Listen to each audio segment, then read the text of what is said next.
know what it is about you guys, but as soon as you start to talk to you guys, you just start smiling. Because we're happy people. No, I start smiling because I expect something to happen. Delighted to be joined by the one and only Swindon's finest, Paddy Fitzpatrick. First of all, thank you very much for having us down at Fitzpatrick's boxing gym here. It's an honour to come down here. I've never been to Swindon, so there's one off the bucket list for me. Is that it? That's it, done. We can retire. We can retire happy now, right? Absolutely. Let's talk about your thriving gym here in Swindon. A mix of all different sort of levels of fighters here. Headed by Mr. Watkins, the Duke. He's got some exciting times coming ahead, Paddy. He is, yeah. He's ranked number, I think it's either 6 or 8 now in Britain. He fights for the Irish title in May. He fights April 8th first on our Risky Business show, and then he fights for the Irish title in May. Him and Ian Timms have been nominated, so we've got free negotiations up until April 10th, and then a length of purse bids. I mean, he's got options there. You know, he's sort of targeting a British title shot over the next sort of year, 18 months. The Irish title's there. He's talking about he wants to go for Bellew at some point. He's thinking big. Well, you'd expect him to. When Tony Bellew was on the way up, I'm sure he was thinking about the guys that he'd like to eventually be challenging. That's not to say Tony'd be there by the time he's ready, but that's where he's aiming for. He's aiming to become a world champion, so whoever's holding a world title at that time to be who he's aiming for, yeah. Also at this gym, you've got Ryan Martin, who challenges for the WBC Youth title on the 8th of April. Talk to me about Ryan. I've never seen him fight, so is he a talent? Yeah, he was an exceptional amateur. He was icing people for fun when he was 13, 14. He's 7-0 now. He signed up with me a month ago, and we secured him this youth world title shot. It's against Michael McKinson, who's 10-0, so it's a good fight. That's the main event here, April 8th, and then we'll take care of that one first and then move forward. We saw a great spar today between Warren Shepherd and Sam Smith. Not the singer Sam Smith, but the boxer 3-0 Sam Smith. Yeah, talk to me about these two. Sam's been with me around 2.5 years. Warren's been with me around 2.5 months. I manage Sniper the same way as I manage Ryan and Duke. Warren's just signed a contract with me. Sniper's 3-0. He's going into his first 8-rounder now. And then we'll be looking at the southern area after that. That's what we'd like to be looking for after that. You've got what we know now as the Ginger Whinger, Harry Webb. We won't like that one, but we'll put it in anyway. Harry Webb making his debut on the 8th of April. Yeah, tell us a little bit about Harry. Harry's been with me, I suppose, the same around 2.5, 3 years. He started coming up when he was around 17. He lives in Exeter, and he showed just immense commitment, and been away from his home family since he was 16, 17, living in bed and breakfast up here so he could train here 5 days a week. Making his debut now. He was supposed to make it in November.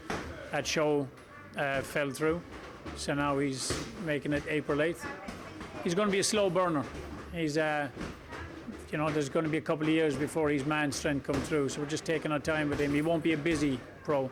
He'll probably have 3, maybe 4 fights a year for the first couple of years. If I waited until everything was perfect with him, I think he'd be just mentally, emotionally burnt out making the trek up here for so long.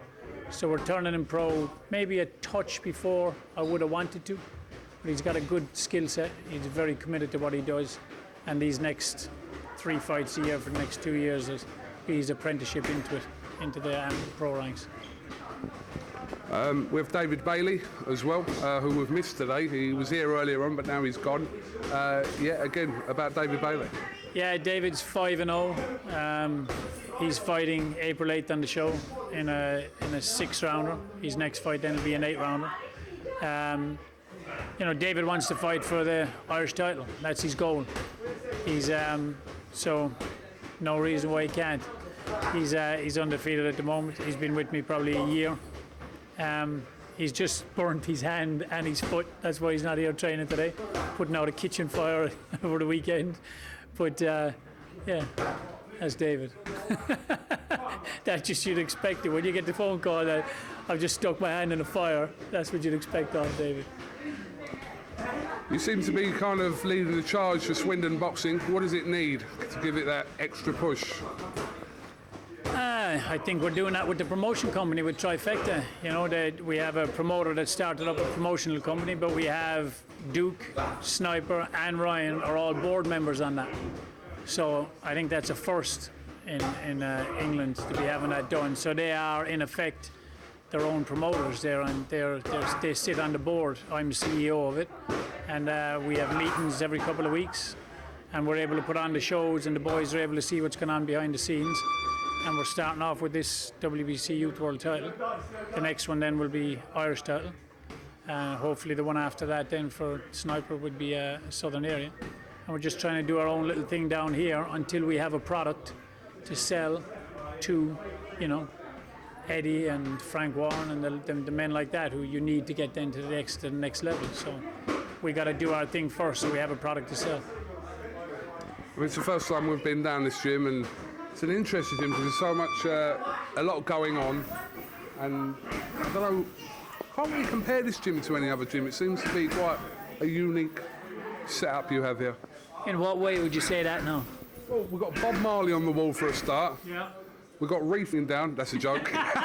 That's a joke, by the way. No, it's all happening. Yeah, well, I like an old school gym, and this reminds me of an old school gym. You know, I used to have another gym across town, and then I took this one on around 7 years ago, and then I bought it out last year, and I just love it, man. I live 10 feet in front of the gym. This is my castle, and yeah, I love it. It's all about Bob Marley down here, though.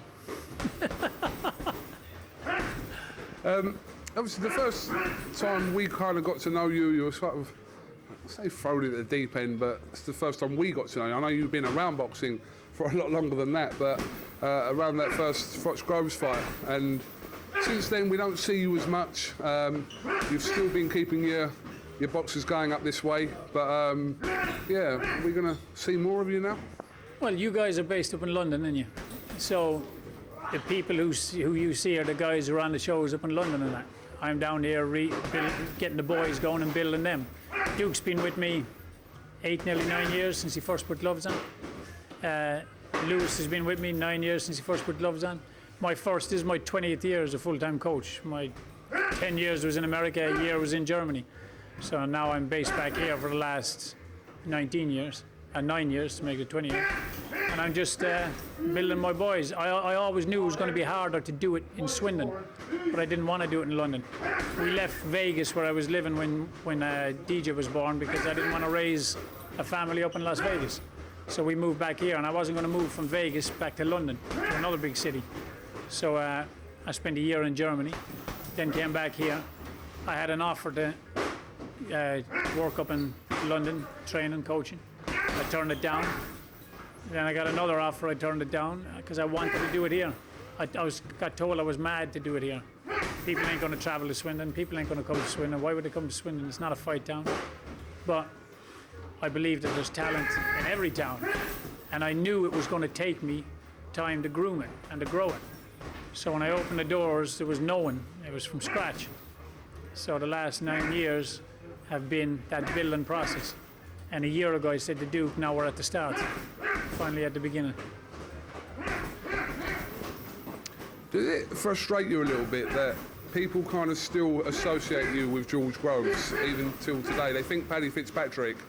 They may not think immediately Luke Watkins and the boxers you have in Swindon. They automatically associate you with George Groves still. Does that frustrate you? Does that annoy you in any way?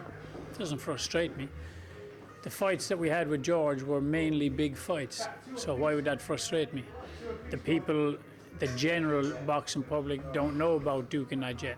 We're just now getting to a position where those boys are going to be known. My first 10 years was in the States, so people would have associated me with Almazbek Ramkulov or Leila Ali or the fighters I worked with out there.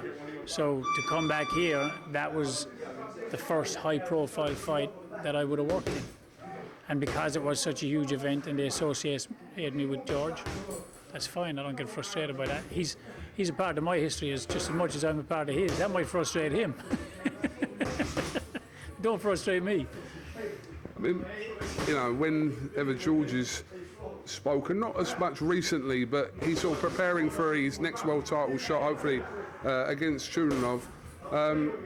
When he has spoke about you over the last however long, if people have asked him, he does seem to have put some sort of emphasis on you being the reason why he hasn't been a successful world champion as of yet. I'm sure you're not a stranger to what I'm saying to you. What would you say? I'm nervous when you're asking that. No, I'm not. I'm just, people want to know. I'm asking your side. I just think that George don't take no responsibility for nothing. You know, we won as a team, we lose as a team. If I'm responsible for his losses, I'm also responsible for his good performances and his wins. So his biggest belt today is the European title. So if you're going to blame me for the losses, you got to blame me for the wins. Or did he choose not to listen to me in those fights, and that's why he won? And he did listen to me the other ones, and that's why he lost. So when he originally started spitting the dummy out, James said to me, you know, you can do a video to counter what he's saying. And I had no interest, because he's just then it's just two people whinging at each other. He went back well over time and time again, saying it was me, it was this, it was that, and the other. But he done interviews when he was still with me, saying that I was responsible for so much positive things. So then when it all went wrong, I'm responsible for everything that went wrong. That's okay. That's okay. That's on him. I can live with it. Do you still keep an active interest in George's career? Obviously, he's with Shane McGuigan now, and obviously he's preparing for another world title shot. Do you still keep an active eye in any sort of way? I keep an active eye on all fighting. I like George as a fighter. He's an exciting fighter. He's one of the best super middleweights out there. He's yet to now do what he's supposed to do and what he's well capable of doing. So he's getting now ready for the WBA regular title. That's not still the full world title, is it? That's the same as the WBC silver. So he can't get that and go into unification with James DeGale. Same reason Quigg couldn't go into a unification with Carl Frampton, because it wasn't recognised as being a unification. So I don't actually think he'll fight for that fight against Chudinov. I don't think that fight will come off. I don't think that it'll be bid high enough to get it over here. I don't think he'll necessarily want to go to Russia. How many people he probably worried about getting done for blood doping or steroids or something. Everyone's going there and coming away looking a bit sketchy. He is one of the best super middleweights out there. He still has what it takes to win a world title. I wouldn't be surprised to hear about him and James fighting for a world title now. I wouldn't be surprised at all. That would make sense to James probably now, and it's a fight that would still be massive because of the history between them and how the chemistry between them. And I would more likely see that fight happening than I would the Chudinov fight. From George's last performances under Shane McGuigan, have you noticed a change there? I haven't noticed a change, no. When his first two fights with Shane were rebuilding fights, they were against guys that you're going to beat and he's supposed to beat. The first fight where he got tested was Martin Murray fight, and he boxed very well that night. You asked me before he had chosen a trainer, when I told you that I'd left him and he hadn't chosen a trainer yet. You named a few names to me, and I told you in New York that time, I think very highly of Shane as a trainer. So if the chemistry is good between them, then there's going to be success between them. The chemistry in the beginning was good between me and George, and it kind of teetered off after the Dublin fight. The performance against Martin Murray was good. I didn't see the last performance because I think I had somebody fighting that night, so I didn't see the last one. But I haven't seen any changes yet, no. He's always had an excellent, world-class, varied, spiteful jab. He's had that long before he was with me. He's had that probably from his amateur days and through Adam. You always polish what somebody does well, and you work on what they do weak. The weak points when he came with me was his inside work. He didn't work very well inside. You notice in the Froch fight, all he did was tie up Froch's left arm and keep his own left arm tidy and just nudge him. As I said, you're not going to beat him inside, but you can nullify him inside. So that was the job in the first one. He's world class. Shane is a world class coach. if the chemistry is good, which it seems to be, they'll have world-class results. And I wish them both the best. Okay, Paddy. Well, listen, thank you very much for your time today, your boxer's time today. I know it's been in the middle of your training session, so it's much appreciated. And we'll try and make it a regular thing to come up to Old Swindon. We like it. Good. It'd be good to see you up here. I know you originally were going to come up Christmas before last. You never made it. Eamon was crying. You were supposed to come up and talk to Eamon, and he Yes, retired correct. because of it. He retired just because you never came up. So maybe he'll come back now. But you're welcome up any time. I appreciate you coming up. The boys appreciate you coming up. It's cool. Very good. God bless you. Paddy Fitzpatrick, thanks for talking to us.